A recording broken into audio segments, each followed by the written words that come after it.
Final look নিয়ে চলে এলাম। হ্যালো, আমি শিয়া। রোদ্রে ভালো করে শুকিয়ে যাওয়ার পর ঘরটি আর ছাতাটি অ্যাটাচ করে নিয়েছি মাটির সাহায্যে ক্যামেরার পেছনে। এরপর তো রঙের খেলা। প্রথমেই সাদা জেসো দিয়ে কভার করে নিয়েছি। নিচের পাটটা সবুজ আর ছাতাটি টকটকে লাল, আর মাঝের অংশ লেমন ইয়েলো কালার করে নিয়েছি। ব্যাঙের ছাতা হলে কি হবে, এই ছাতাটা তো আমার, তাই রং বেরঙের তো হতেই হবে। ছাতাটার ওপরে সাদা রং দিয়ে অসংখ্য ডট ডট করে নিলেই একদম রেডি। এরপর ধূপ জ্বালিয়েও দেখাচ্ছি, কিন্তু ধূপটার একদম সামান্য ধোয়া হচ্ছিল, ক্যামেরাতে একদমই ধরা পড়েনি। সে যাই হোক, ঘরে সাজিয়ে তো রাখা যাবে।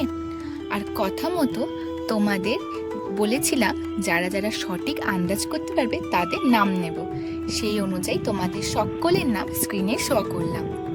দেখা হচ্ছে খুব তাড়াতাড়ি নেক্সট ভিডিওতে। আর কেমন লাগলো জানিও। সকলকে টাটা।